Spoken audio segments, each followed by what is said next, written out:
Good afternoon. I'm Mark Crowther, and I'm presenting today from the 2016 American Society of Hematology meeting held in San Diego, California.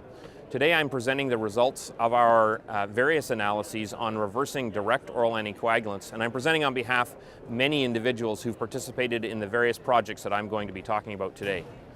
It's important to note that I have conflicts of interest to report with respect to this presentation. In particular, I'm a paid consultant with Portola, the manufacturer of Andexanet, and I have a variety of other pharmaceutical relationships which are reported on the slide. Reversal agents are generally not approved for specific indications, and with the exception of Idarucizumab, everything I discuss today will be off-label. Very important in this domain is to understand that there is never going to be high-quality evidence to guide therapy of patients with bleeding taking anticoagulants. This is because it is very difficult to do randomized controlled trials, and outside of a couple of small studies done in patients receiving warfarin, I don't anticipate seeing really good quality data. So our analyses and our recommendations are going to be based on lower quality data, predominantly case series and small prospective cohort studies. Firstly, with respect to non-specific reversal agents, we have the prothrombin complex concentrates. There's very little evidence to support the use of prothrombin complex concentrates in patients with bleeding associated with the use of direct oral anticoagulants. We do have one paper within which volunteers were dosed with a single dose of edoxaban and then received a dose of prothrombin complex concentrate to see what this did to the anticoagulant effect. As indicated on this slide, this was a single-center, double-blind, randomized, placebo-controlled trial. It was a two-way crossover enrolling 110 subjects. Subjects received placebo, 10, 25, or 50 units per kilogram of prothrombin complex concentrate.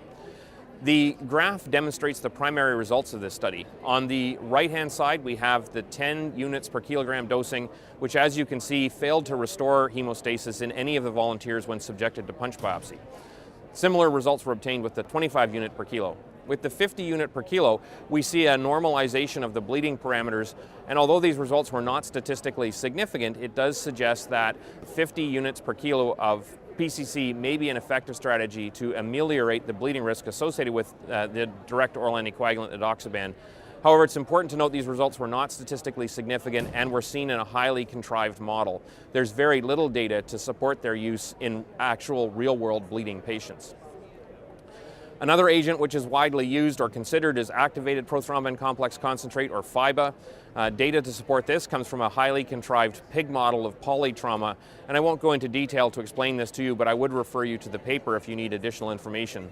Suffice it to say that in this model, only pigs who received a 50 unit per kilogram dose of activated prothrombin complex concentrate, or FIBA, were able to survive to the end of the experimental model, suggesting again that this agent may be useful in patients with major or life-threatening bleeding.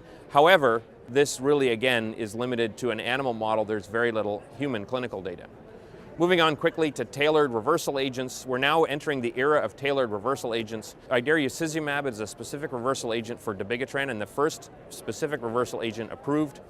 I won't go into details, I'll just mention this paper which was published in the New England Journal back in 2015, where they took a group of patients requiring urgent surgery or who had major or life-threatening bleeding who were presumed to be taking Dabigatran and were given a single 2-infusion bolus of Idarucizumab for a total of 5 grams. As you can see in the graph, the 5-gram bolus of Idarucizumab resulted in complete and nearly instantaneous correction of the anticoagulant effect, which continued out for approximately 24 hours. As a result of this, there's a great deal of confidence that Idarucizumab, which has been approved in the United States and most other jurisdictions, is an effective reversal agent for Dabigatran. Andexanet is a specific reversal agent for both the direct and indirect factor Xa inhibitors that's currently under development. Andexanet is very similar to the Idarucizumab insofar as it's a specific reversal agent, but it has a very different mechanism of action and origin. Andexanet Alfa is a product in which native factor Xa has been chemically modified to remove the GLA domain and the active site. As a result of this, it cannot participate in coagulation, but it does bind to and inactivate the direct factor Xa inhibitors as well as the indirect factor Xa inhibitors with high specificity. We've presented these results in a number of different sessions for a number of different anticoagulants. This is the results published in our New England Journal paper about a year ago. Essentially what we show on this slide is that when compared with infusion of a placebo, either a bolus or a bolus followed by an infusion of Andexanet results in almost complete and sustained reversal of the anticoagulant effect of the 10A inhibitor. So if patients are going to be undergoing, for example, a surgical procedure where they require prolonged reversal, you would consider giving this drug as a bolus followed by an infusion. If they just require a point reversal, for example, for a time-limited interventional procedure that would be short, you can give the product as a bolus.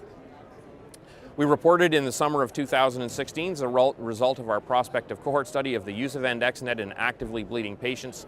This was a multi-center, open-label, single-group study that has enrolled 67 patients at the time of reporting. We evaluated changes in anti-factor 10A levels as well as a subjective assessment of bleeding efficacy. The summary for the results of that study and the Andexanet development program in total are that Andexanet is a specific short half-life agent that binds to and inactivates a variety of 10A inhibiting anticoagulants. It's administered as a bolus or a bolus plus infusion. When given to actively bleeding patients, it results in subjective improvement in bleeding in the vast majority of patients, and it does not change the underlying pharmacokinetics of the anticoagulant, so extended exposure to Andexanet may be required in selected patients with ongoing risk factors for bleeding or needing prolonged surgery. Thank you for your attention.